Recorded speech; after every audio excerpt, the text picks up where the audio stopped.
Bienvenido, mi gente, al Boricua y el Parcero Podcast, episodio 64, episode 64. How are we doing today? All right. Probably the worst sports weekend, at least for me, in a little bit, picks wise, and also the outcomes that have happened. Sorry about the background noise. Over here they cut the grass in the morning and stuff like that, but. Opening points. Kind of have to add to this a little bit because of what happened last night, but we'll get to it. The playoff picture, the NFL playoff picture. If we look at that right now, with the loss of, we look at the actual conferences. So right now we got Baltimore at 1 in the AFC, Miami 2, KC 3, Jags 4. Then you have Cleveland in the 5th seed, Pittsburgh in the 6th seed, and Indiana in the 7th seed. Excuse me. Houston, Denver, Cincinnati, Buffalo are all in the hunt. They're all in the hunt. But at the same time, then comes the Chargers, Las Vegas, Jets, Tennessee, New England. New England is eliminated, which is crazy. Them and the Carolina Panthers are the first two eliminated teams. It's still very tight. It's still very tight at the top. I mean, you talking about Baltimore loses one game, Miami wins yesterday. We would be number 1. KC would have won, then they would have stayed at number 2. So the AFC is still, like we said at the beginning of the season, it's a Hell's Gate. You know, it's a shredder. They all cannibalize each other. We're seeing that clearly over the last few weeks. And we've seen it over the course of the season. And when we go to the NFC, it's a little bit clearer because there's a lot more disparity in who are good, who's bad, who's mid in the NFC. We have San Francisco, which is the first team to clinch a playoff spot with by the loss of the Packers yesterday. Dallas at 2 by beating Philadelphia, but they have the same record, and if Philly wins out, Philly will still win the division, regardless if Dallas wins out. Detroit at number 4. Well, Philly at 5, Detroit at 3, because they're leading their division. The Packers lost, and they lost, so they're kind of at the same level right now. And then Minnesota at 6, which is incredible. Now they're going to start, I think, Jaron Hall. Then you have Tampa Bay at 6 and 7, leading the NFC South, which is the worst division in football. And then Green Bay in the 7th seed, even though they lost yesterday, with the Rams on their heels, Seattle on their heels, Atlanta, if you could believe it, on their heels, and New Orleans on their heels. Then you got the Giants, Chicago, Washington, Arizona, and Carolina, which is eliminated. So that's the playoff standings as we see it now.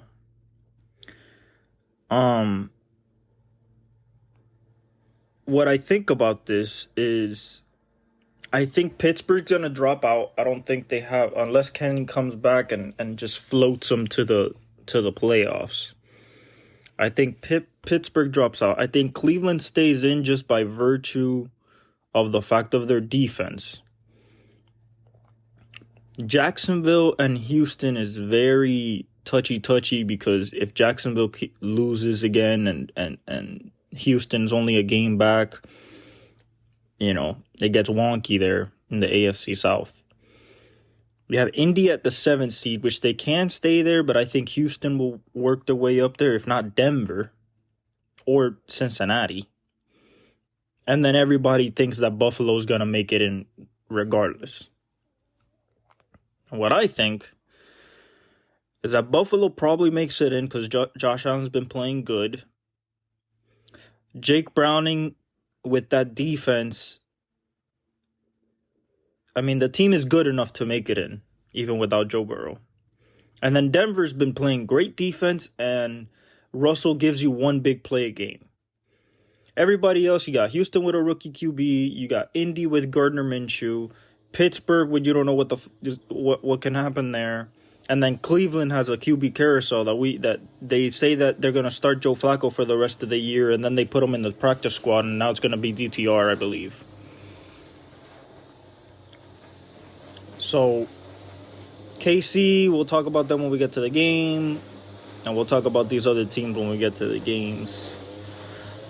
As in the NFC, when you look at everything, you know, one might think, oh, Dallas. But, you know, when we get to, we're going to get into this when we get to the game, but we need to understand that this has happened for the last 4 or 5 years. They win 12 or 13 games, and they get knocked out in the divisional round. If not the first game, if they're in the wild card. I think that Philly, because of they have the easiest closing schedule in the league, I believe that they will win out, and that Philly will be the winner of that division. That means Dallas will have to go wild card weekend, and then if they win there, they would go on the road to Philly. So I think one of those they'll lose. I don't think, although everybody thinks this is a Super Bowl caliber roster, yes, it is, but I think the Cowboys are gonna cowboy, especially in the playoffs. It's either you get pressure on Dak, a big mistake, a big turnover, Mike McCarthy not having time management in the critical moments in the fourth quarter. Something's going to happen. I just don't see, and even if they beat Philadelphia, or even if they get to the NFC Championship game, there is no chance in hell that they're going to beat the San Francisco 49ers. That's my pick for the Super Bowl champs, is San Francisco. I just think that they're just too strong. Both sides of the ball, too many weapons. Kyle Shanahan is way in his bag this year, offensive play calling wise and scheming. I think this is their year. And I think Brock Purdy should win the MVP. It's between him and Dak, and I believe since Brock Purdy put up 42 on Dak's Cowboys at home in Dallas, I think that Purdy right now is the MVP leading candidate. Detroit is sputtering a little bit. We'll talk about them when we get to their game. Tampa is just going to be a one and done, even if they make it. You know, that spot could be, I mean, when you really look at the NFC South, it could be Atlanta, New Orleans, you know, so that's kind of up for grabs. Green Bay, they have to deal with, you know, Minnesota's at the 6th seed right now.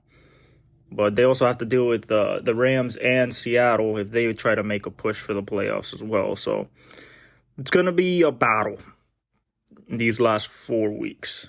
Now, one thing that we have noticed over the last few years when it comes to the teams that are succeeding in the NFL, at least when it comes to wins and succeeding in the playoffs, unlike it used to be, offensive coaches are now becoming an absolute necessity. And what I mean by that is not just the offensive coach that, you know, I'm talking about play callers.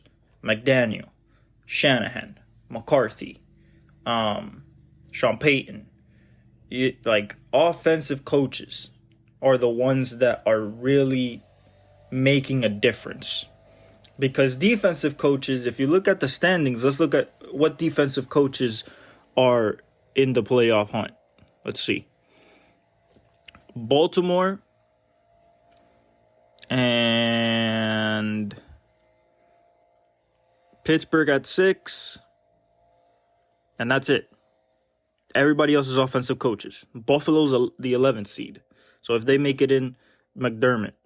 Other than that, Chargers, 12th seed. The Raiders I mean, I guess he's a defensive-minded head coach, Antonio Pierce. Saleh, 14th seed. Vrabel, 15th seed. New England, last. Go on the NFC. First defensive head coach. I guess you could say, what? Tampa Bay? They're the 4th seed. Everybody else, all the way you get into Seattle at the 9th seed, is all offensive coaches. So I think that we've gotten into this era now in NFL where I think that of all the vacancies that are going to happen this year, which we can see vacancies possibly in Chargers, Las Vegas, maybe New England, although at this point I'm not sure.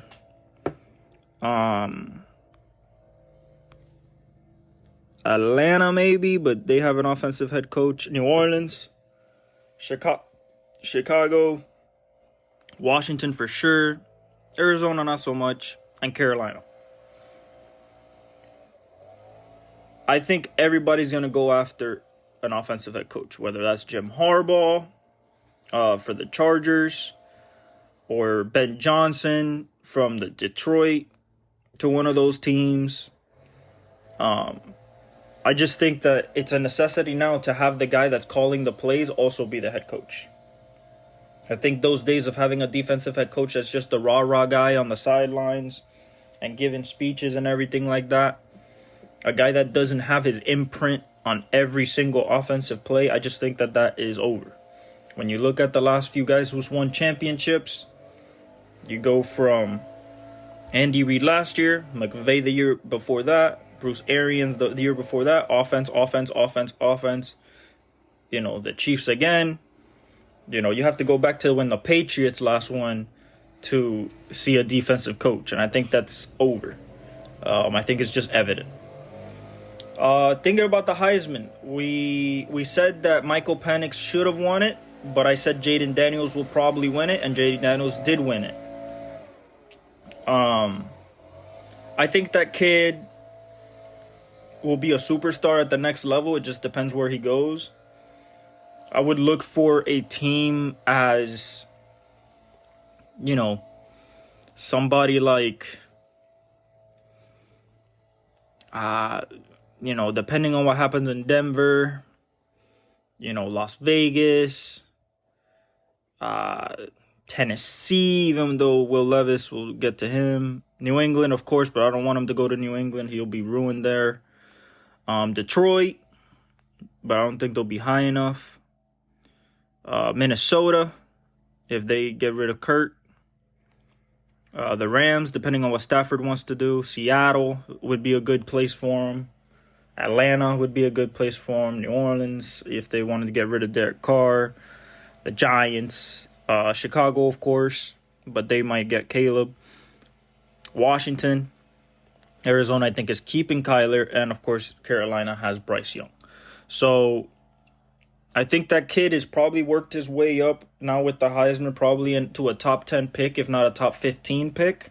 Now, is he going to be maybe the second quarterback off the board above a Drake May? I don't think so, because some people are thinking Drake May is the number 1 pick. I'm not making my mock draft officially until after the Combine. The Combine, you know, besides the tape, which is the most important part, but the Combine really shuffles the board, especially when it comes to quarterbacks, receivers, and skill positions. So cornerbacks, running backs, safeties, they really shuffle the board. This is a heavy quarterback, wide receiver, and offensive tackle heavy class at the top, especially with a top-end talent. There's some edge rushers there. You got Trice, you got Latu from UCLA. But the cream of the crop of this draft is quarterback at the top, wide receiver, and offensive tackle. Shout out to Jaden Daniels for a Heisman season. I believe that the guy is a full dual threat. And he has the kind of Lamar Jackson-ish ability. Probably not the same type of speed, but the same type of whippy arm. I think he might be coming out as a better thrower than Lamar was coming out as. So I think he'll be more focused on the passing, even in his rookie year, unlike Lamar where they ran a lot. But, shout out to Jaden Daniels. Moving on to the NBA, before we get into the actual NBA. Lakers in-season tournament champs. This is where the weekend started bad. Starting with this. They made it in against the Suns on that fluky call on the ball, calling a timeout when the ball was loose. Okay. They go against the Pelicans. They smack the Pelicans. Zion says that, he wasn't locked in. He had to try harder. Guys scored 10 points. They got blown off the floor by almost 30. And it was sad to see because I really thought that the Pelicans could really fight and make it interesting. But, essentially that didn't happen. And shit got real quick. And then we get to, the Pacers beating the Bucks. Tyrese Halliburton going nuts. The Bucks not being able to respond. And Tyrese is showing that he's a, top 5 point guard in the league. But I feel like it was a little rigged. And I know, basketball rigged. You're a hater. It's like, no. It is, as a fan of any sport, but especially basketball, when you could see a narrative kind of coming from a mile away. Lakers had the easiest group. They go undefeated.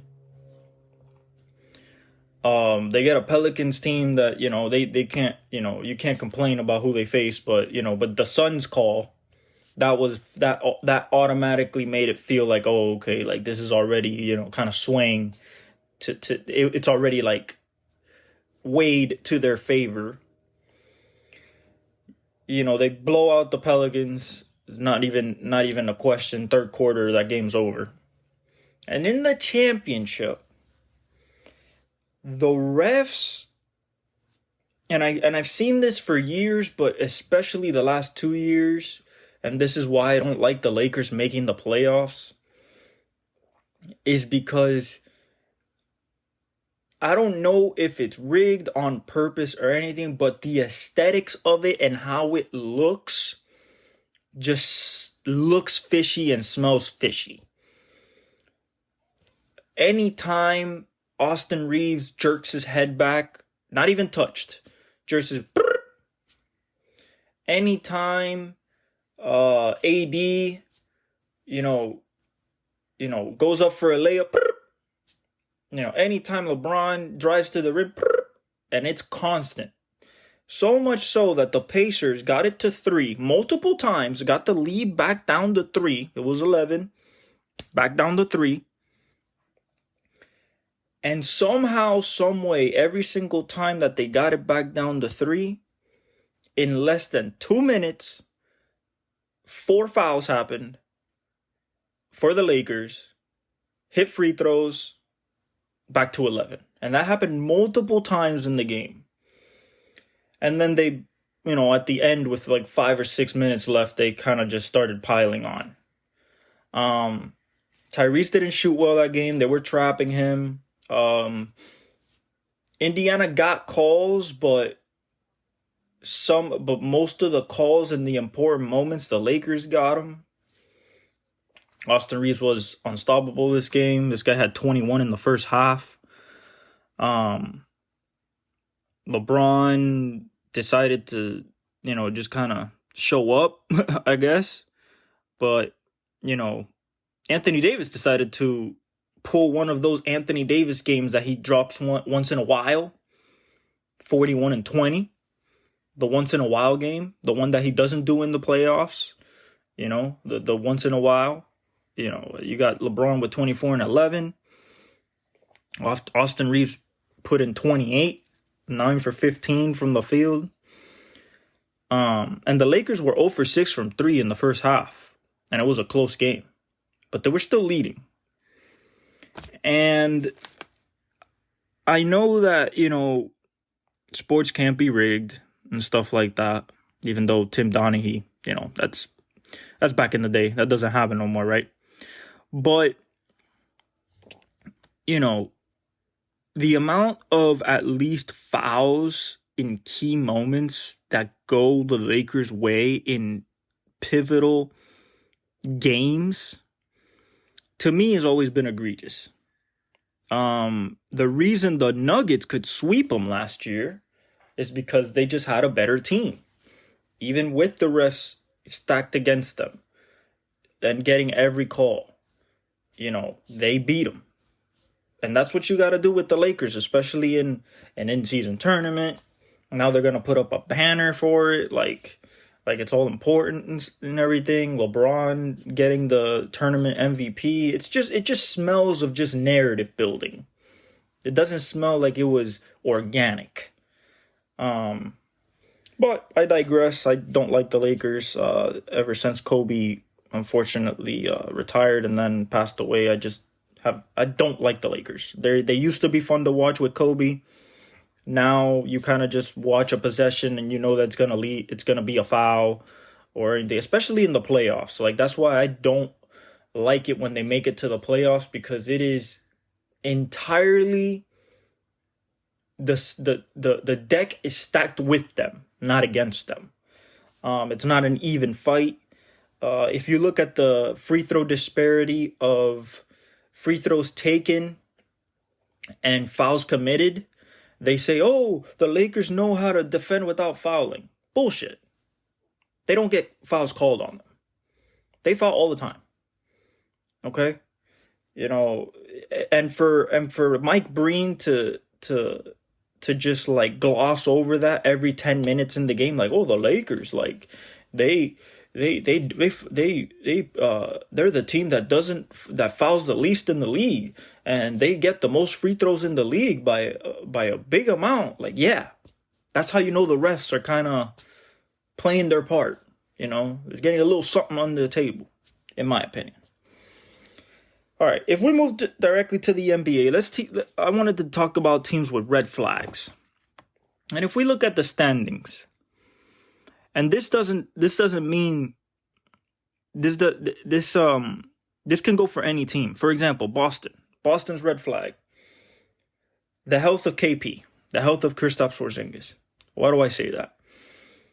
Because they played the Bucks without Kristaps and they lost because they couldn't stretch the floor as much as they need to in order to give Jason Tatum and Jaylen Brown the enough space to work with in the paint and through the lanes.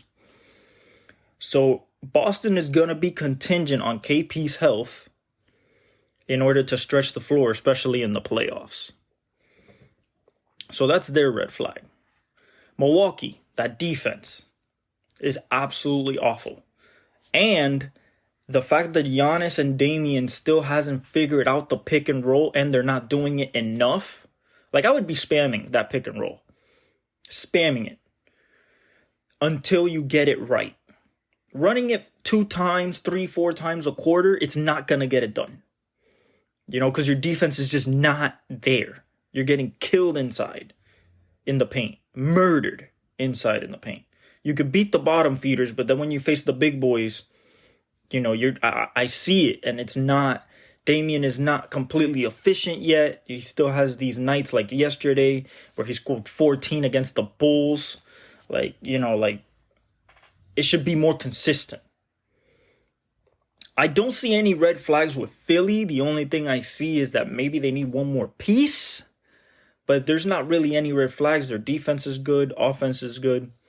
The Pacers is the defense. They can score all they want, but they get murdered in the paint as well. That's what the Lakers showed them. They can't deal with length, which also puts them behind the 8 ball against like Milwaukee and people like Orlando, who are second right now, who are just young. If you want to talk about a red flag with Orlando, they're just young, but they got everything they need, really.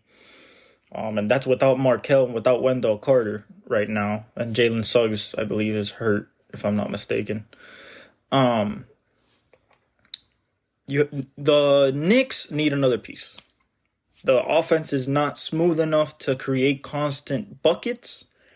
And you can see it that it's a struggle to create shots, quality shots. It's a struggle for them to create shots. They can rebound the ball, but if you can't put the ball in the hoop, you're going to lose games. They're the 6th seed right now. Cleveland, I think, kind of like the Pacers, the defense should be way better with Evan Mobley and Jared Allen. And also, Darius Garland's not what he was last year, so they're very Donovan Mitchell dependent, just like Indiana's very Tyrese Halliburton dependent. And how I would fix that is that Darius Garland has to get back to his form from last year, his all-star form. And for Indiana, I think they should start ushering in the Benedict Mathurin as a number 2. He scored 30 last night. I think he should be the number 2. He was a lottery pick last year. He's super skilled, super gifted, athletically, gifted as well. He can finish around the rim. He's a slasher. He can shoot a little bit. I think that they should put him as the number 2 when they need offense, that Tyrese is getting doubled or anything like that Lakers game. I think Benedict should take that kind of pressure off of him, and maybe that will smooth out some of the things. But it's their defense. That's the ultimate red flag for them. Miami, is there a red flag there? I don't know. We still don't have Tyler Hero. It's been 2 months since this man got hurt. And supposedly he's coming back, I don't know, week, 2 weeks, who knows? But right now we are 8th seed with no Tyler. Jaime's playing well. Caleb, we got Caleb back. He's playing well. He scored 20 last night against the Hornets. When we're going to see this Miami team really round into form is probably after All-Star break, is when we might see them try to click on all cylinders. Bam is kind of hurt right now too, so we're kind of just staying afloat without 2 of our best scorers. Kevin Love is playing well, so is Kyle Lowry. Like we're doing good, but the red flags right now is just the health. Tyler's not back. We have Bam hurt.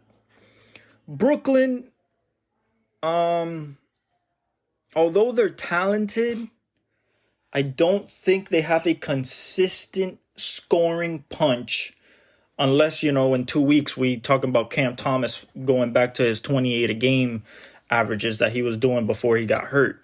And then maybe, they could have a little scoring punch. But the thing is, with how the East is kind of playing out, I just think they're going to be one of the odd people out. Atlanta, they're just mid. They're 10th seed right now, 9-13. Trey, scoring 27 and 11 or 27 and 10. But is it helping them win? Bogdanovich broke the franchise record yesterday, hitting 10 threes. But do they have enough to consistently win? I don't think so. Toronto should just blow the whole team up and keep Scotty Barnes. Get pieces for Pascal. Get pieces for OG Anunoby. Chicago should blow the whole thing up. Trade DeMar and Levine. Charlotte has no LaMelo Ball right now, so they're Terry Rozier, Miles Bridges, Hayward. Brandon Miller's doing cool, but it's not their year. Washington is horrible, and they're going to be horrible, and Detroit has lost 20 in a row. Detroit keeps starting Killian Hayes over Jaden Ivey. I just think that's, at this point, malpractice. And Monty not changing that is kind of worrisome, because it's kind of seeming like Monty just took the money and didn't really want to coach this team. I feel bad for Cade because he's trying his hardest, but unfortunately, with the talent they have, with Asar and Cade and Jaden and Duren, even though he's hurt right now, losing 20 in a row, the most in franchise history for a franchise that was very respected, especially in the early 2000s. And, of course, the Bad Boy Pistons in 88, 89 with Isaiah Thomas and Lambeer, Joe Dumars, a young Dennis Rodman, Rick Mahorn. But, I think they're just not – they're unserious. They don't want to win. Not that Cade doesn't want to win, but the front office and clearly the coaching staff just doesn't want to win. When we move to the Western Conference, Minnesota lost yesterday against the Pelicans. Do they have a weakness? Health, honestly. Anthony Edwards is not back yet from that hip contusion. Hopefully he's back very soon. They got Jaden McDaniels back, so once Ant gets back, I think they should keep pushing forward and keep being number one in the West. I don't see them dropping off, especially when they got Ant and McDaniels back, because that's probably the best defensive backcourt in the NBA. OKC has no holes. It's young, but Shea's playing like an MVP. Chet is playing like a Rookie of the Year. J-Dub is playing great. The offense is really smooth. The defense, they got length. They can play. So I don't see much weaknesses over there. Dallas at number 3. Luka's being Luka. There's no Kyrie's hurt right now. There's no timetable for his return as of right now. It's all going to come down to Lively. Can he be the defensive stalwart and deter enough in the paint for the offense to just kind of overwhelm teams? Right now, they're third in the West. Like I said, Luka's playing at an MVP level, second in scoring in the league, behind Embiid. So, can they do it? I believe so, but it's all going to be on that rookie's shoulders, even when Kyrie comes back. Because their defense is not as bad as Indiana's, but at the same time, if Derek is not on full cylinders, all go defensively, they can sputter. Denver has no holes. They're just kind of cruising right now. 3 games behind number 1. Murray dropped 30 yesterday. If he can go back to that playoff and finals Murray, where he was averaging 26, 27 and become an all-star and possibly an all-NBA player, I think that this team will be just fine. The rookie Julian Strother, when they drafted him, I said that he was going to be a great piece. Braun is playing well. The whole team is already gelled. The second unit is a little weak, but I think with Julian Strother showing up more and more and getting more comfortable in the NBA, I think that's going to not be as big of a problem. Reggie Jackson is still playing well. And I think Julian Strother could be that 6-man, take over for Reggie Jackson as the 6-man, as the scoring option, because he was the main scoring option at Gonzaga when he was there and he was a number 1. So I think that him coming off the bench and having a punch of a guy that can shoot from 3, drive, spot up, go out on closeouts, I think that they're fine there. Sacramento is just going to come down to the defense. As you know, Sabonis, not much of a defensive player. Keegan Murray has to get back on track when it comes to efficiency. De'Aaron Fox is scoring like 30 right now, so he's still playing at a high level. Malik Monk is still one of, if not the best 6-man in the league when it comes to scoring. So their team is good. I think they're also kind of just cruising. They're 3.5 back of the number 1. These teams are all separated by 2, 3, 3.5, like all from the number 1 seed, so it's not like crazy. The Lakers is all going to come down to health and Anthony Davis. And what I mean by that, health is as a whole, whether D'Lo gets hurt, Austin Reeves gets hurt, LeBron gets hurt, or AD gets hurt, Vanderbilt, Rui, they got everybody, they're completely healthy right now. They got Rui and Vanderbilt back this past during the tournament. I don't want that. Like I said, I don't want them to be in the playoffs. But right now they're a playoff team. and LeBron's kind of leading the way. It's not Anthony Davis' show. I don't think it's ever going to be. He's 30 years old. He still hasn't taken the reins. He doesn't have that dog in him. He has that dog in him for the defensive side of the ball. But, there's some second halves that he just doesn't show up, and he finishes with 17 points and doesn't amount to anything when in the crunch time moments. In the final of the tournament, it looks like he took it personal, and he took it upon himself. But how many times are we actually expecting AD to do that? Not much, if we're being honest. Houston is just young when it comes to like their main players. Van Fleet is still kind of inefficient.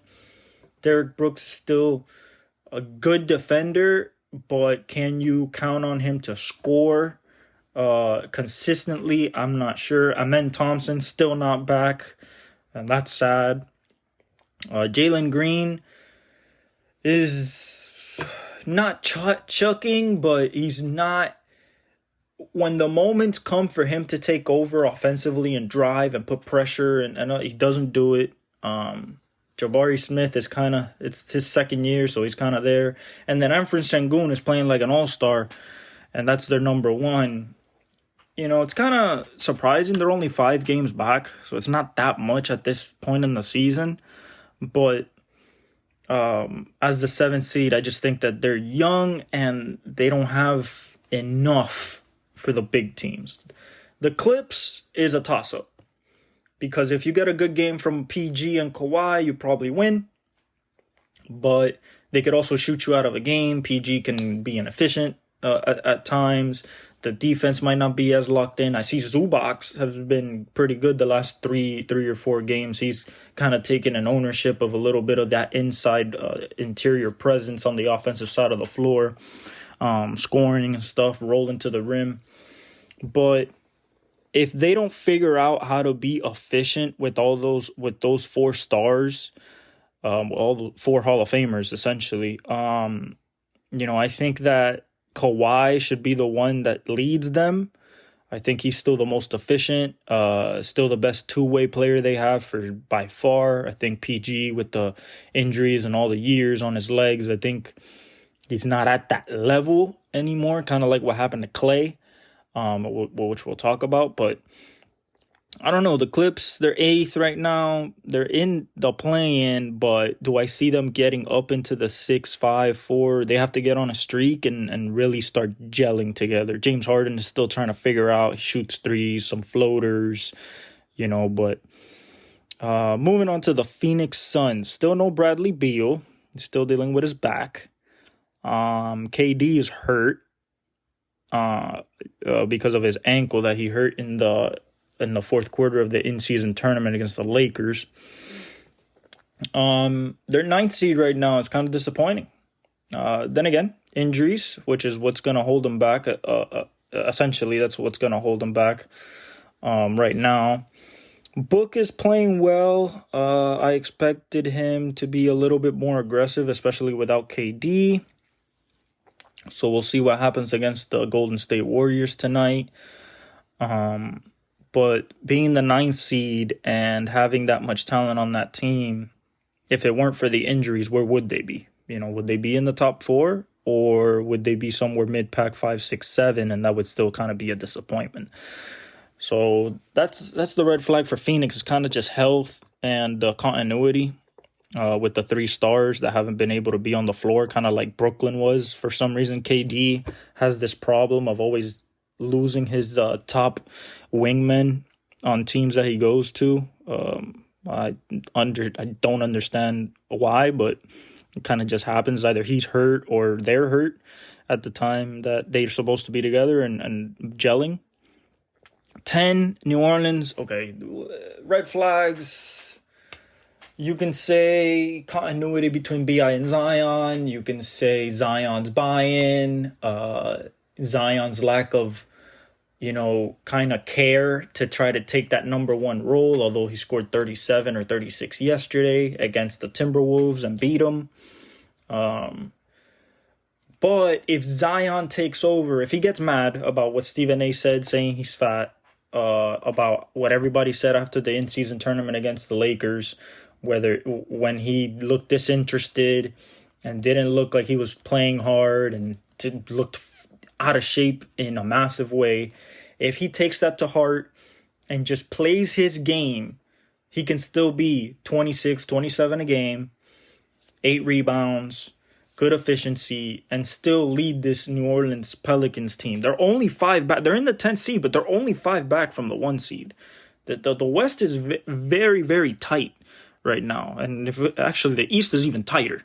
But they're only, from in the East from 1 to 10, it's a 7.5 game gap. And in the West from 1 to 10 is a 5 game gap. So, anybody can get on a run and, shoot up the standings. We're still early. We're still kind of early in the season. We're only like 21 games in, 22 games in. So, if Zion takes it upon himself to not only get in shape, but to be engaged in every game and try a little bit on the defensive end and just be a menace on the offensive end, I think that they are still super high potential to make the playoffs and be a playoff team, not even a play-in team. But it's all going to be on Zion. Golden State at 11. Yeah. Red flags. Clay is not what he used to be. Wiggins is not efficient anymore for some reason. He lost that 2022 form. Their bench is not really, giving them anything. It's Steph Curry and friends. That's the red flag. They should trade Kuminga. They should look for another piece that can add to helping Steph. But at the same time, what's out there? Zach LaVine? Like, what's really out there? So they're in trouble. It's sad to say, the dynasty is over. In my opinion, they face the Phoenix Suns tonight. They should win just because it's just Book. No KD, no Beal, no nothing. But, you never know with them. They could lose in overtime. They could have a 21-point lead like they did the last 2 games and lose it in the 4th. So I don't know with this team. Highly inconsistent.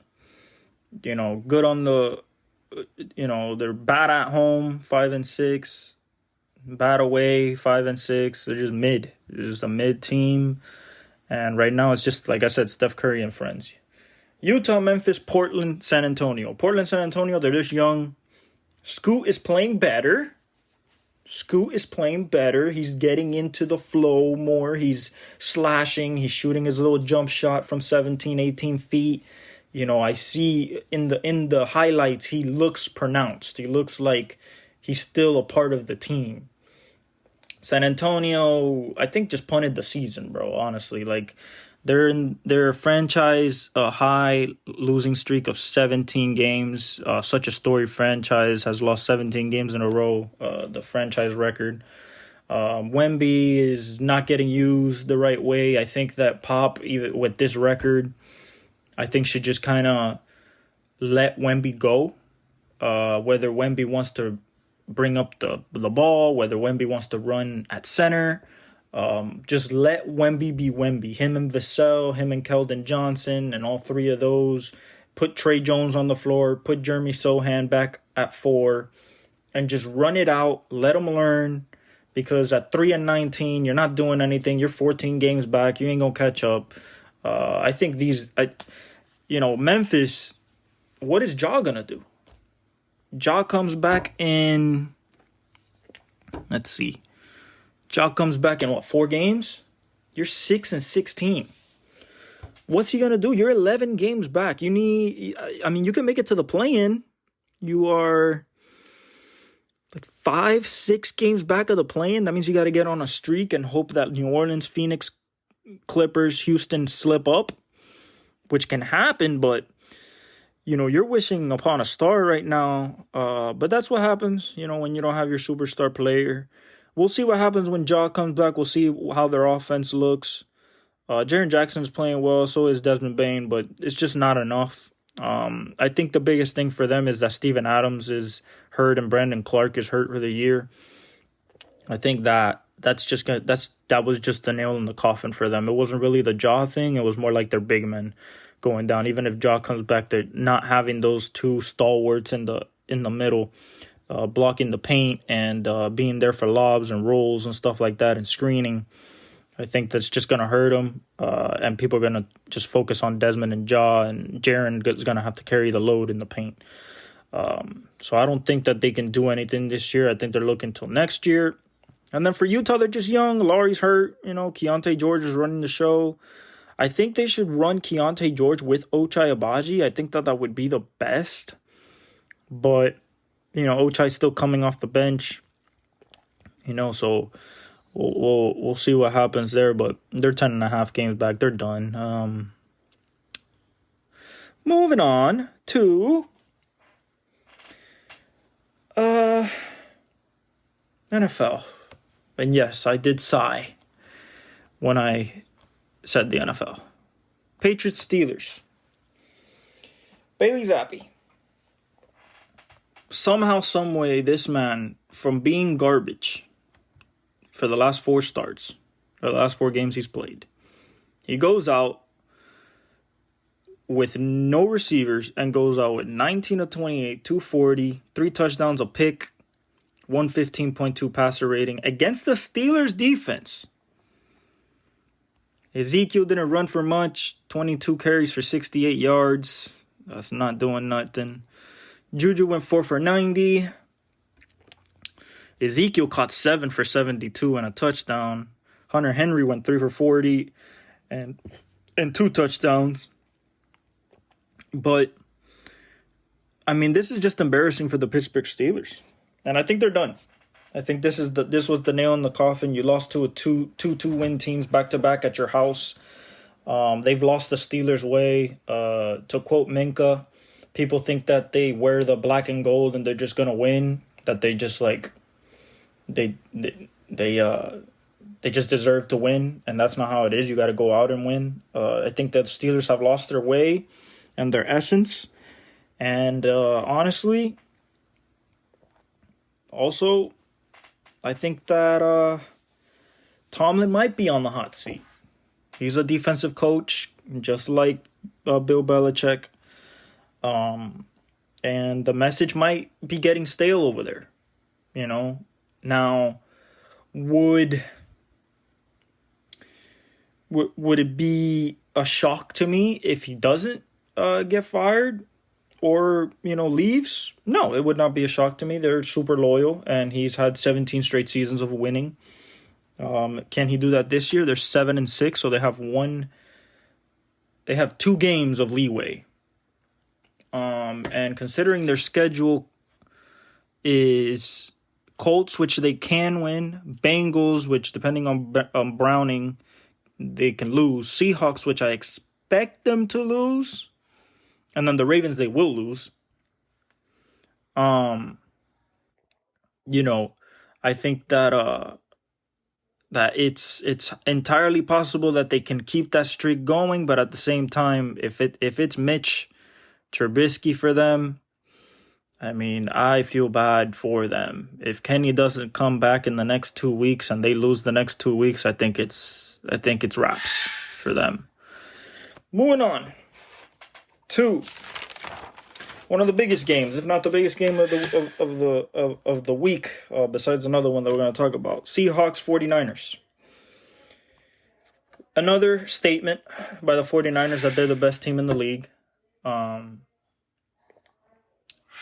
It's a foregone conclusion to me that this is going to be the Super Bowl champs.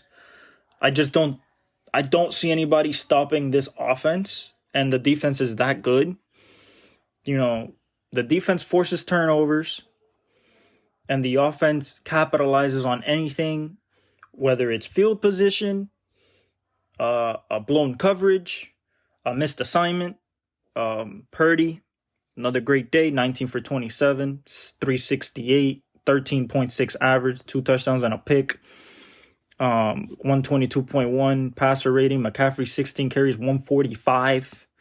A lawn of 72, which was basically the first play of the game. Debo went 7 catches for 149 and a touchdown. A long of 54 on 9 targets. Ayuk went 6 for 126.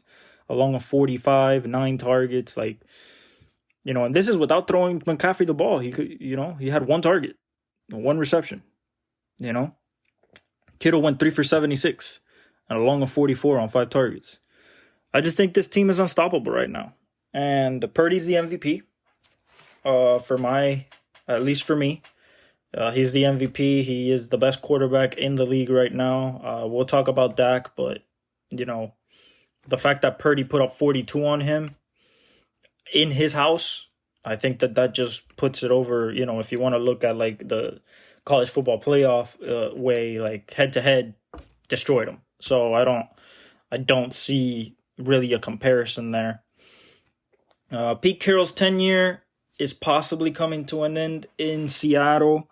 I think it's going to be very hindered on and weighing upon the fact if they make the playoffs. I think they need to go out and get a quarterback.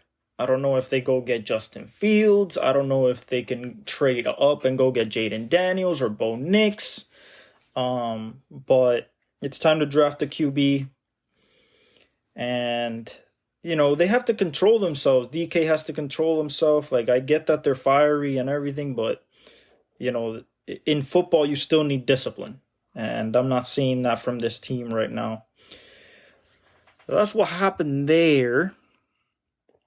Drew Lock, you know, Geno is questionable still. So, you know, I think it's going to be tough to make the playoffs for them. But 49ers clinch a playoff spot. First one to the clinch. Bucks and Falcons. Ritter has a good game. He finds his receivers. He went 26 for 40, 347. You know, they didn't run the ball. They went 9 for 40 with Algier, which I don't know why he still gets 9 carries, and Bijan gets 10. You know, Bijan gets a touchdown, and so does Desmond Ritter on a carry, but Bijan should be getting 15 to 20 carries or touches at least, I believe. He got 15 touches this game. A total of that could have been 17 because he got targeted 7 times, but he caught 5. Drake London went 10 for 172, finally showing that 10th pick ability. Has some good catches, along a 45 on 11 targets. Kyle Pitts went 3 for 57, caught a touchdown, along of 36. He got targeted 6 times. I think that's still too low. But we're still throwing to Michael Pruitt, Kadero Hodge, Jonnu Smith. We're taking away 7 targets from giving them to Jonnu Smith instead of giving them to Kyle Pitts. And 2 targets to Kadero Hodge that could have gone to Drake London. And another 2 targets that could have gone to Kyle Pitts to Michael Pruitt. You know, I don't understand. Matt Collins is basically a non-factor. He was supposed to be this big freak coming out of training camp, and he's not doing anything. But they lost. And why did they lose? Because Mayfield brought him back. Baker brought him back in the 4th quarter. A nice game-winning drive at the end. I think they scored with like 36 seconds left or something like that. You know, Rachaad White ran the ball well. They gave it to him 25 times. He ran it for 102. Chase Edmonds went 8 for 40, averaging 5 yards a carry. Mayfield didn't do much. He went 14 for 29 for 144. He had 2 touchdowns, no picks. But, you know, Chris Godwin went 5 for 53. Rachaad White went 2 for 33 when receiving. Chase Edmonds 2 for 18, and Mike Evans went 1 for 8. So he goes over 1,000 one week, and then they give him 6 targets, and he catches 1 for 8 yards. So, you know, they came back. They're number 1 in the NFC South, even though that's the most horrible division of football. And shout out to Tampa Bay, still keeping themselves alive. Atlanta, still not producing how you guys should produce. The Tampa Bay coach, I believe it's still Todd Bowles. He might be on the hot seat. We'll see. They might look for a quarterback too. We'll also see. But right now, they're number 1 in the NFC South. So, moving on. We go Colts Bengals. Jake Browning has another good day. and that, surprising to many people. But Zach Taylor's an offensive coach. He can build a game plan. He didn't go crazy. He went 18 for 24, 275, 2 touchdowns, a pick.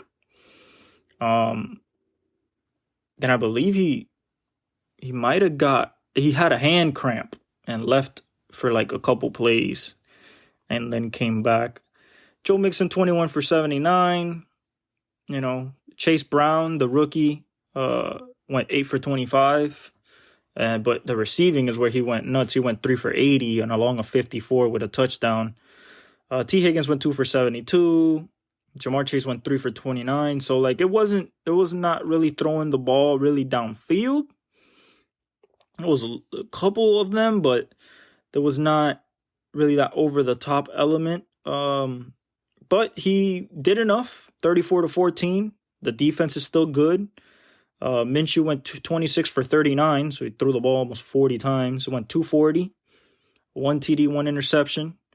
Zach Moss went 3 for 28, so they couldn't run the ball with a lick. Michael Pittman went 8 for 95 on 11 targets on a long of 31, and then nobody else caught basically anything. Will Mallory, 5 for 46. Josh Downs, 3 for 32. They should use him more. Alec Pierce went 2 for 22 after going for 100 last week. So, Indianapolis, what can they do? I don't know. I honestly don't know. I don't know if they can make the playoffs. I don't know if they're just going to, barely be out of the playoffs because it's such an up and down team. They go against a Cincinnati team with a backup quarterback in his second start, and they basically don't show up. They score 14 points. So next we got Jaguars Browns. One of the biggest surprises of this weekend, even with Trevor Lawrence back, you can see that he missed Christian Kirk. He went 28 for 50. So he, threw the ball 50 times for 257. 3 touchdowns, but 3 picks.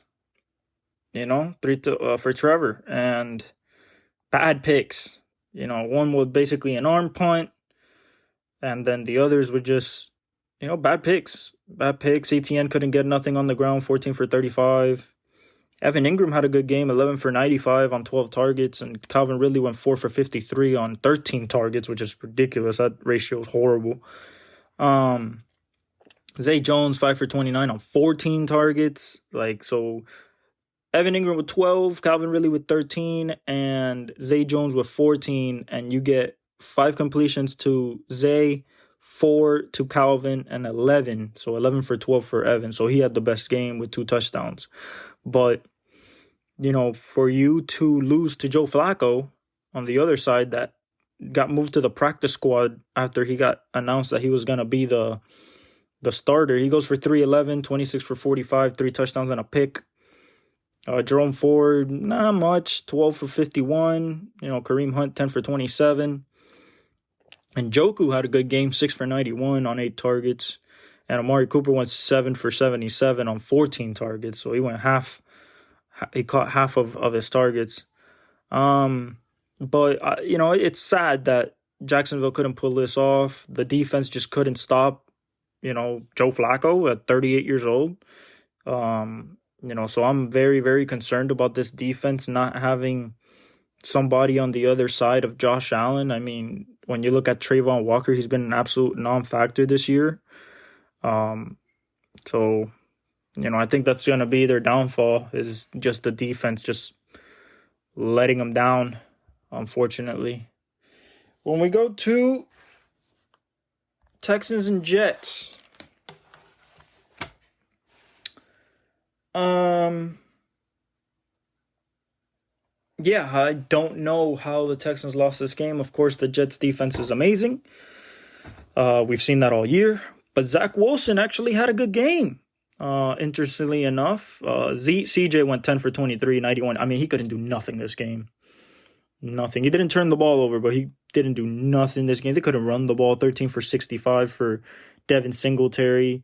Couldn't throw the ball. 3 for 35 for Brevin Jordan. Nico Collins went 1 for 13. There was nothing. He missed Tank Dell. You could tell. But the Jets is what we got to talk about. 27 of 36, 301, 2 touchdowns, no picks for Zach Wilson. He looked like a quarterback. He looked like a legit quarterback. Brees Hall didn't do much on the running game. He went 10 for 40.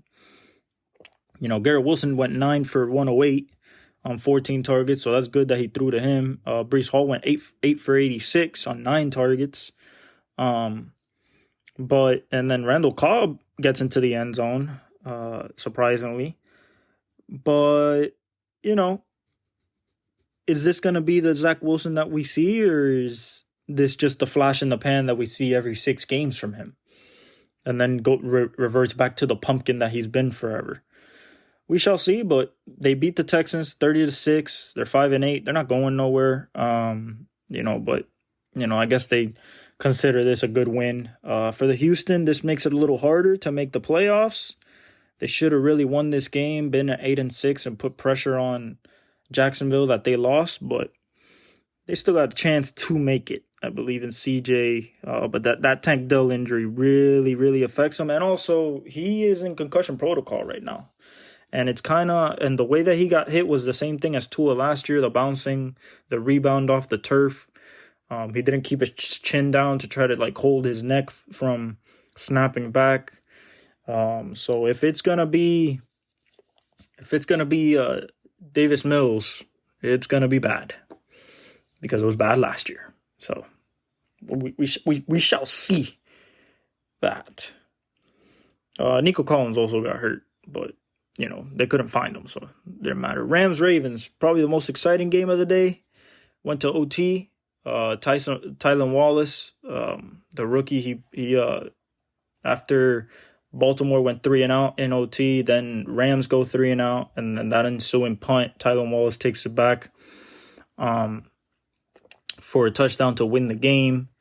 So that puts Baltimore at number 1 in the AFC as of right now. Stafford went 23 for 41, 294, 3 touchdowns, no picks. So he had a good game. Kyron Williams went 25 for 114. Everybody had a pretty good game. Cooper Kupp had his best game, 8 for 115 and a touchdown. Puka went 5 for 84. Their rookie out of Clemson, their tight end, Davis Allen, in lieu of Tyler Higbee, went 4 for 50 and a touchdown.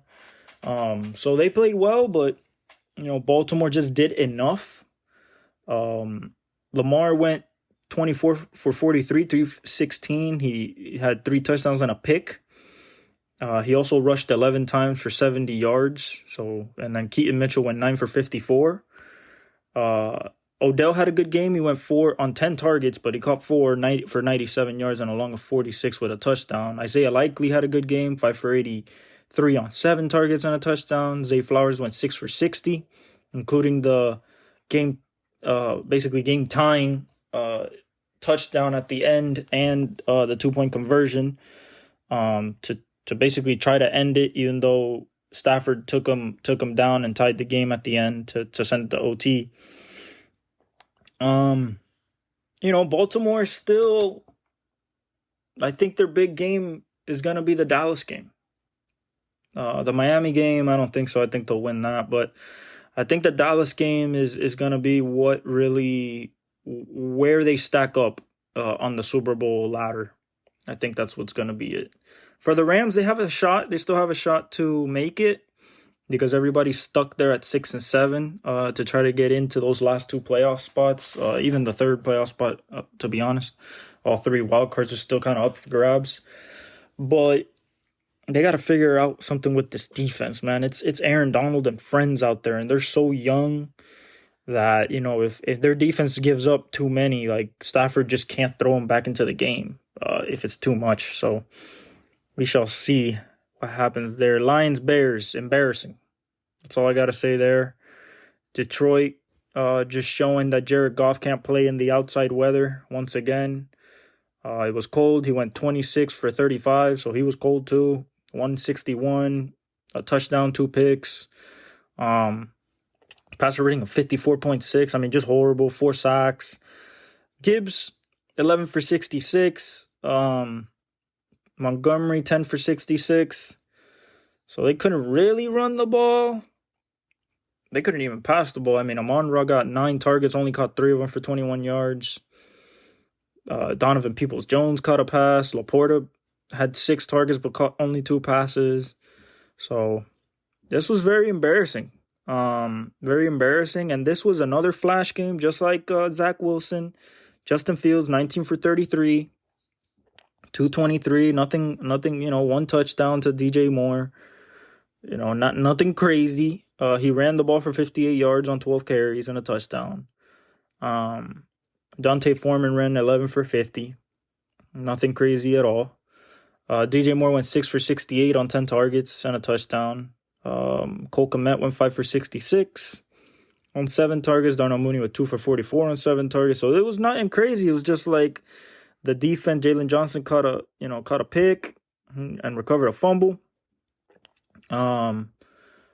But for Detroit to have an ability to maybe move up in the standings and make it a fight for that for that number 1 seed, along with San Francisco, Eagles, and Dallas, and shit the bed at Chicago, is embarrassing, and just shows that Jared Goff, just when it comes to the outside elements where you're gonna need to win in the playoffs, he's just not that guy. He's just not that guy.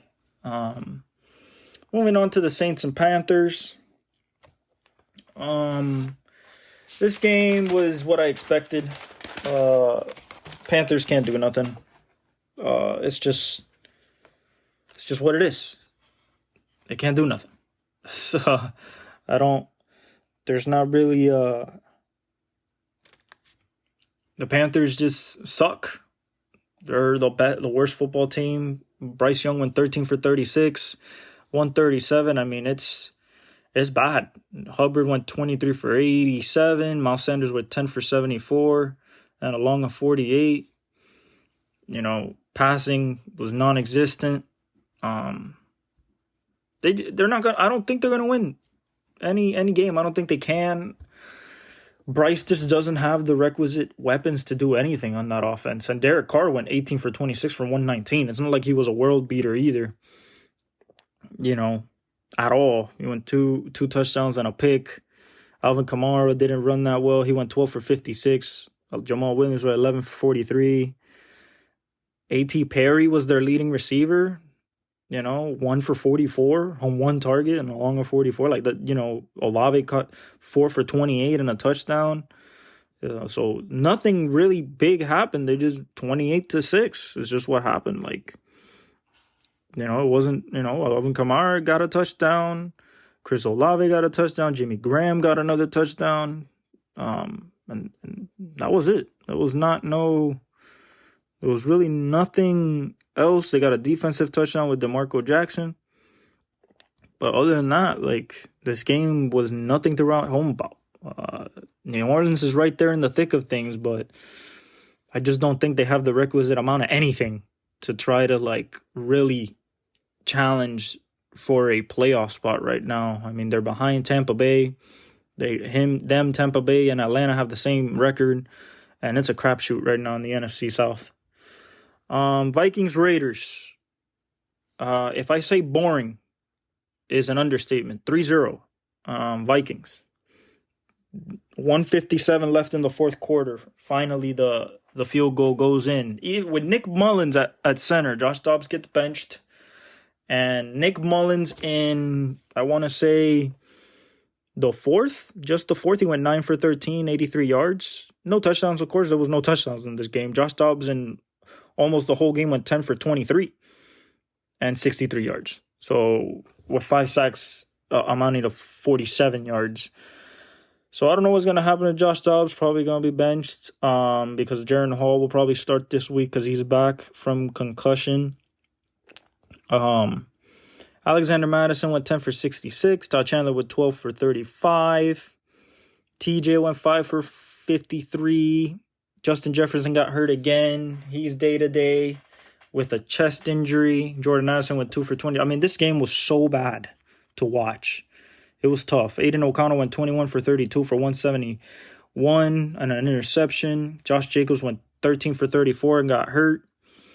Devontae on 10 targets went 7 for 53.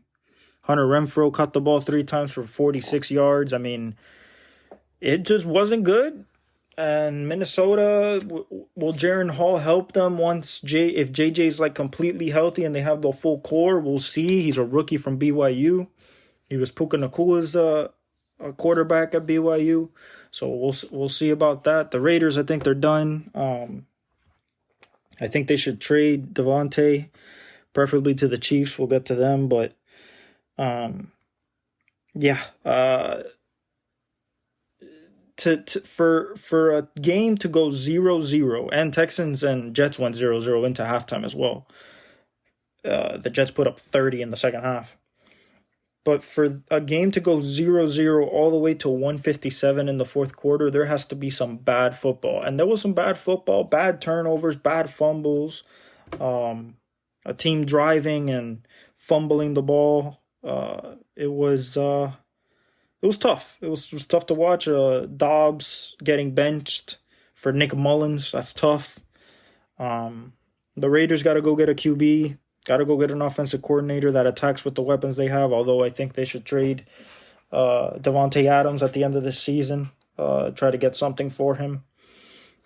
Crosby, Max continues to be a defensive force, but at the same time, it doesn't matter if you're not winning games or 5-8. I think they're out of it. And Minnesota's still in it somehow with no Kirk Cousins, no JJ, and their defense is not all that either. So it's incredible to see how they're still in the NFC North, still playing for a playoff spot. Bills, Chiefs. All right, guys.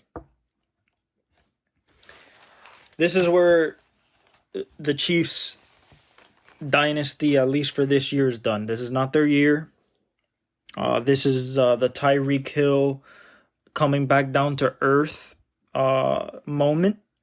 This is like, last year you could do it because we didn't adjust. The defenses didn't have enough time to adjust and didn't just triple team Kelsey every play. But now this year, that's what they're doing. They know that once they figured out that you don't have a number one receiver outside, Rashee Rice is not that guy. Kadarius Toney clearly is not that guy. Sky Moore is non-existent. And then you have Watson and Blake Bell and Noah Gray. None of them. So Bills defense kind of just contained Kelsey and Mahomes. That's what they focused on. They did a really good job. Held them to 17. Josh Allen put a Superman cape on again. Ran for a touchdown through a bunch, through like 4 tackles. Got a touchdown. He, it wasn't a crazy game. He went 23 for 42, 233, a touchdown and a pick. Nothing crazy. James Cook went 10 for 58. Have they found a little bit of a running game? If they stick to it, I think James Cook could do something. But James Cook did more of his damage on the receiving end. He went 5 for 83 and a touchdown. Dawson Knox came back. He went 3 for 36. Stephon Diggs went 4 for 24. I mean, nobody got yards this game. He just did what he could. The pass to Latavius Murray while he was going out of bounds was crazy. I thought that it was a drop, honestly. Even in review, I thought that he never had control, but they said that he had control. It was a fumble. Bills recovered because it went out of bounds. And then, of course, we got the Kadarius Toney offside. I don't know how Kadarius doesn't see the ball in front, next to him, and just see his teammate also that's on the ball, but he's like where he's supposed to be. I don't know how he doesn't just go back. Supposedly he didn't check with the refs. That's on him. That's another loss. He cost the loss also in week 1 to the Lions. So shooting themselves in the foot, the Chiefs, holding, false starts. I mean, as soon as they get a penalty, that they basically can't get over it just because they're just going to focus more and more on Kelsey. They give Rashee Rice a touchdown here and there, but they can't score over 20 points, and it's it's sad because this defense is really good, but the back end can get exposed if they play too long, and they were on the field for a while this game. Mahomes went 25 for 43, was clearly upset, 271, a touchdown and a pick. Clyde Edwards-Helaire couldn't do nothing, 11 for 39. Travis went 6 for 83. Basically broken plays. Rasheed went 7 for 72 and a touchdown. But, you know, they just don't have nobody. They just don't have nobody on the outside. And that's what's going to happen. I think that they should go get Devontae Adams. If not, they don't want to go get Devontae Adams because of the money. They should go into the draft, try to trade up to try to get Rome Odunze, Xavier Worthy. I don't think they can get Malik Neighbors. I think he's going in the top 10. So I think that's going to be too much. But at least try to get Keon Coleman or Rome Odunze or Xavier Worthy, I think, as a main outside weapon for him, just to like stretch the field and show some threat out there. Because if not, I mean, Kelsey's not getting younger and he's getting double and triple teamed every play, especially on third down, so the explosiveness is not there. They can't score points and it's just not their year. They could still be dangerous. They're 8-5. They're still 4th seed. They can win out if they go crazy. I still believe in Andy Reid and Patrick Mahomes, and you always have a chance. But at the same time, like, if you can't score points, you're gonna face the Bills or you're gonna face even the Bengals with a backup quarter, which is incredible if they make it to the playoffs with a backup quarter, and then the Ravens, where you can't do anything against their defense, or even Cleveland, where you can't do anything against their defense. It's gonna be tough. It's gonna be tough. So I think KC has finally probably figured out within itself that they don't have that explosive element to their offense anymore, and that they need Tyreek Hill or somebody like him. Denver 24, Chargers 7. Embarrassing for Justin Herbert. He's now out for the year with a broken index finger. The Chargers are done. Staley should be done. I think he should be fired today or at the end of the season, whenever they want to fire him, but I think he should be fired. Supposedly they're going to go after Jim Harbaugh. Who knows? Russell Wilson went 21 for 33, 224, 2 touchdowns and a pick. Like, nothing crazy. Javonte Williams went a 17 for 66 and a touchdown. Nothing crazy. Cortland Sutton caught that one big ball for 46 yards in the touchdown. 3 for 62. Nobody else did really anything. I mean, this was 24-7 on defense and one throw. That's and they're 7-6. They went from 1-5. So shout out to Sean Payton for rallying the troops, and even though him and Russ don't really work that well, he can get them to run 3 or 4 times a game and get you a first down, throw one big deep ball to Cortland Sutton. He's a legit receiver. He's always been. He just was hurt his second year after his first nice rookie season. Now he's actually showing up. They don't have anybody really else. Jerry Jeudy is kind of a miss, unfortunately, after he was highly touted out of Alabama as a route runner and stuff like that. It's just not. He doesn't show up. They just win on defense. Their defense is really good. Vance Joseph has this guy who's playing really, really well. The secondary is solid. Benito and Cooper and those guys up front are doing really well. And for the Chargers, I think it's over. I think that's it. Easton Stick is not going to make you do anything. You're 5-8. Easton Stick went 13 for 24 for 179. Justin Herbert went 9 for 17 for 96 yards and a pick. Austin Eckler 10 for 51. Couldn't rush nothing. Quentin went 3 for 91. That's nice to see. Finally, a little splash from him. Kind of like what Christian Watson did last year. Showed up late in the season. This is a little bit later though, because Christian Watson I think showed up week 9 or week 8 with his first big game. Keenan went 6 for 68. Nothing crazy. I mean, this team is done. It's unfortunate because they're one of the most talented teams on defense and offense in the league, and they just can't. They just can't do nothing. They can't do nothing on either side of the ball. Jason Staley's side of the ball is defense. They can't do nothing, and the offensive side of the ball with Kellen Moore can't do nothing with all that talent. And sad, but I think Staley. This was the final straw for him, and he should be out shortly, I believe. Especially with Herbert being out for the rest of the year. He has surgery today. Eagles-Cowboys.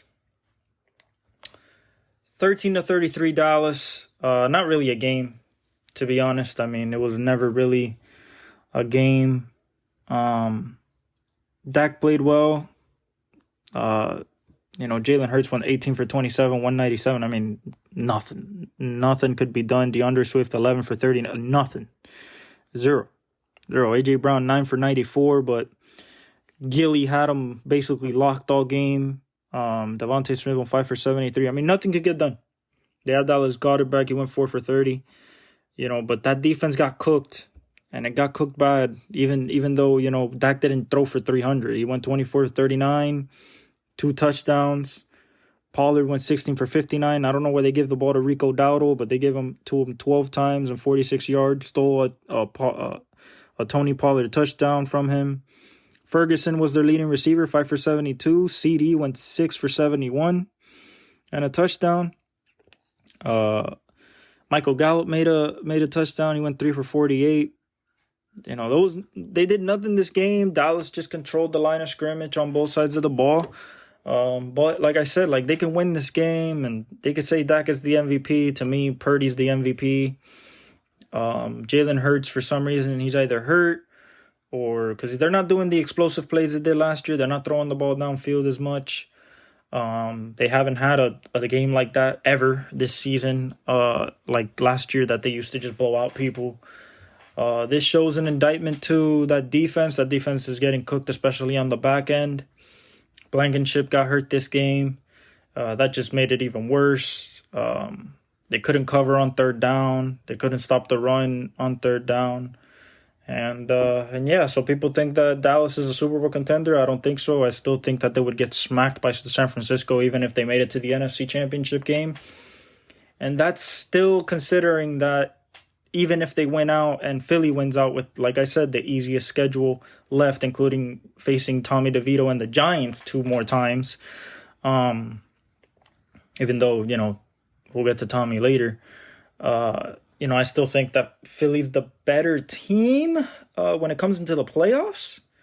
But, even if, like I said, me and Stephen A are still on the same page. Even if they get past the divisional round, they're going to have to face San Francisco, and they're going to get smacked. They have to go to Santa Clara. It's not going to be in Dallas. They're going to get smacked. It's just what it is. But, shout out to Dallas for shutting everybody up for now. Titans and Dolphins. Oh, my God. I saw this game. I'm a Dolphins fan. Is there a lot to break down in this game? No, there isn't. This is just a disgrace. This is a disgraceful showing by that defense in the last 3 minutes of that game. Being up 14 after two dumb mistakes by the Tennessee on a punt fumble that we recovered and Mostert scored, and then on a fumble pitch to Derrick Henry that we score as well with Mostert. Even with Tyreek Hill hurt most of the game with an ankle. But at the end of the day, I don't know what Vic Fangio was thinking. He played basically prevent the last 3 minutes and got burned for it. Will Levis had no pressure on him.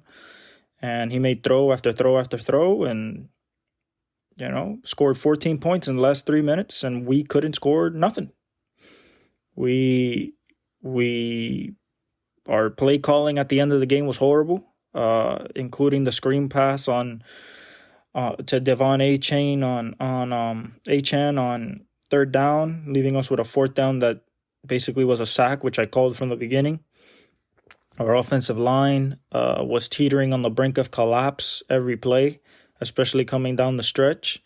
Our defense never got home after the first quarter, and Will Levis cooked us.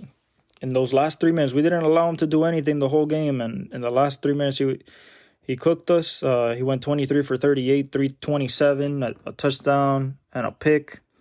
Derrick Henry was 17 for 34. We contained him. He had 2 touchdowns. DeAndre went 7 for 124, most of that in the last 3 minutes of the game, and a touchdown, including the 2-point conversion and the touchdown to basically tie the game. Tajay Spears went 6 for 89. We couldn't stop him on, it was sad. It was sad to see that we couldn't finish it, especially at home. We were playing for the number 1 seed, and we kind of just gave it up. Tua went 23 for 33, 240.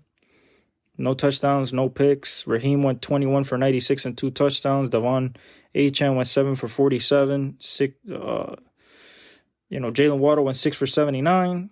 Tyreek went 4 for 61, most of that in the second half. And it was sad. It was sad seeing how we lost this game, and we're frauds. That's what I pulled from this game after what happened. We're frauds. We're not ready. I think that we might need a change at quarterback, whether that's, he can't play out of structure. Tua can't play out of structure. He can't do the Mahomes. He can't do the Josh Allen. I think Purdy's better than him out of structure. If he is disrupted in his timing or in his drop back, it is completely done. There's no offense off of it. There's no scramble drill. There's nothing. If Tyreek Hill's not on the field, we completely become a midget of an offense. If I'm being honest, we're so small and non-explosive when he's not on the field, and we got exposed. And just showed us that 9 wins that we got truly against nobody. We lose to a 4-8 team at home when we could have been 10-3 and had the number one seed going into next week. But I believe with the schedule we have coming up, I don't think that we're going to be that number 1 seed. We'll make the playoffs, but we might be a one and done. It's not this year. It's not this year. It might not be this quarterback either. We abandon the run too quickly when it's working. We try to pass the ball too much. We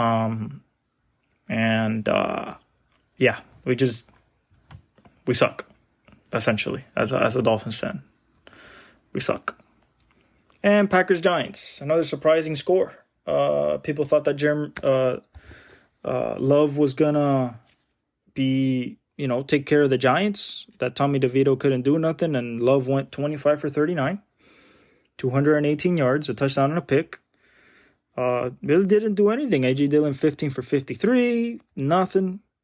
Jaden Reed went 4 for 38 on the ground with a touchdown on a sweep. That was their most successful play. Tucker Kraft, their tight end, went 4 for 64. Romeo Dobbs 4 for 32. Jaden Reed 8 for 27 on 10, on 10 targets. So 8 for 27. That's 3.4 average on a catch. That's horrible. Nothing to say about this game really. Green Bay had a chance to go to 500 to 7-7, and actually, no, they had a chance to go to 7-6 and be in the mix there for a playoff spot, really at the top of the wild card standings. But with their loss, that's how San Francisco clinched their playoff spot. And as for the Giants, I mean, I'm not saying Tommy DeVito's no world beater or anything, but he ran the ball well. He ran for 10 for 71, 17 for 21, 158, a touchdown, nothing crazy. Saquon went 20 for 86, most of that in the last drive, honestly. Tommy DeVito 10 for 71 on the ground, key third downs and stuff like that.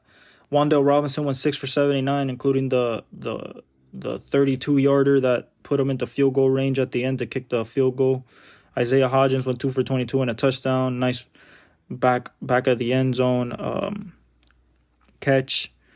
But other than that, I mean, New York just controlled the line of scrimmage on defense. Kayvon Thibodeau and Ojulari, they played well, and Green Bay just couldn't do nothing.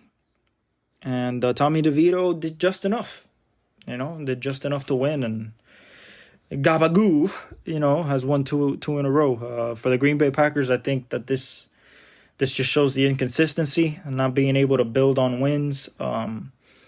People thought that Jordan Love was going to come out gangbusters this game and just keep on trucking, and clearly did not happen. So we'll see what happens with them. Now they're 6-7 with the Seahawks and a bunch of other teams, including Atlanta and Tampa Bay and the Saints. So we'll see what happens there. And that was the recap for the games this week. Week 15. Chargers Raiders. Guys, listen, honestly, it's in Las Vegas. I'm going with the Raiders. Chargers with Easton Stick. Yeah, they have talent, but they're not showing it. So I'm going with the Raiders. I think that the Raiders do just enough. Max Crosby sacks Easton Stick a couple times. And I'm going to go with the Raiders. Vikings, Bengals. Jaron Hall versus Jake Browning. On Saturday, we have 3 Saturday games this week. I'm going to go with the Bengals on that one. I think that they just have enough on both sides of the ball. And Jake Brown is playing well. Steelers, Colts. I'm going to go with the Colts at home. I just don't think Mitch Trubisky can do much. I think Gardner Minshew has more of a shot to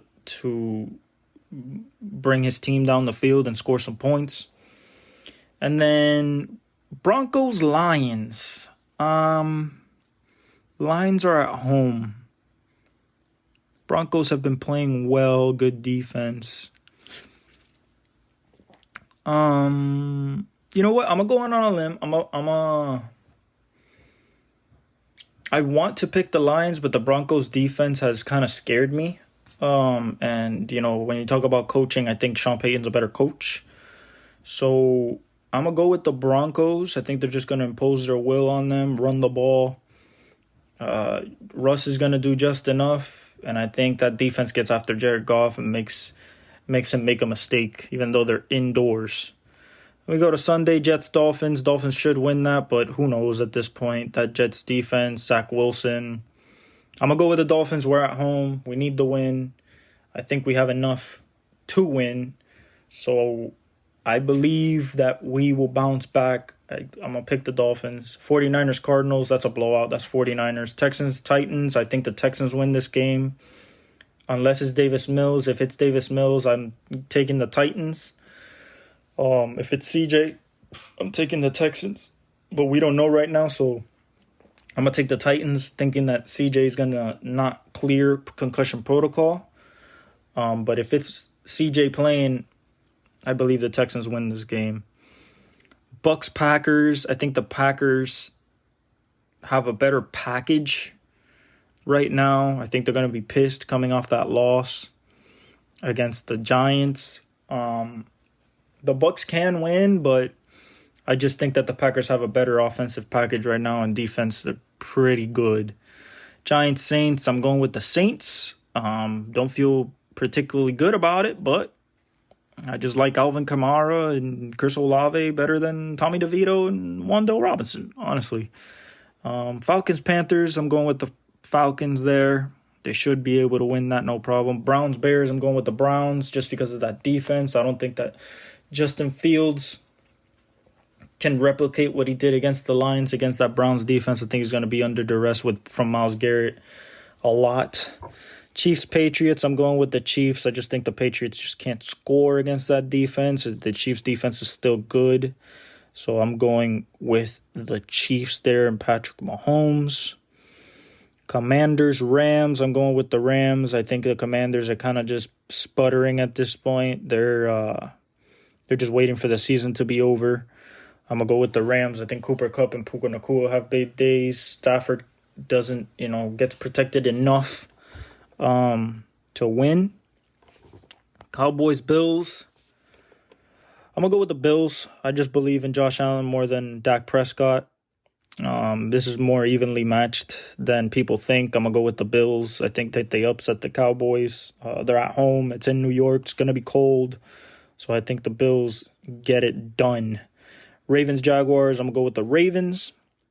Even though the Jaguars are at home, I just think that defense, with what the Browns did to that Jaguars offense this past week and no Christian Kirk for the rest of the year, I think that the Ravens have more than enough on the offensive side of the ball to win that game, and the defense is going to definitely contain that Jaguars offense. And then Eagles, Seahawks at Seattle. I'm going to go with the Eagles. I think they bounce back. The Seahawks offense, I don't know if Geno's going to play. He's questionable, so it might be Drew Lock, it might be Geno, but I think that the Eagles just have enough on defense, even though this Secondary is definitely susceptible to the big play. I think that against that Seattle offensive line, I believe that the Eagles get home sometimes and force mistakes, and the Eagles win. And with that, that was your picks for Week 15 of the NFL season. Thank you for joining me on this another adventure of El Boricua y el Parcero podcast. It was a bad week. It was a bad week for us. A lot of surprises, a lot of stuff we didn't see coming. But that's the NFL. That's the NBA. That's what we love about sports. It's the uncertainty of what's going to happen. Although sometimes, seeing it come to life is really not enjoyable. But, thank you for joining me. Thank you for all the support. I love you guys all. God bless.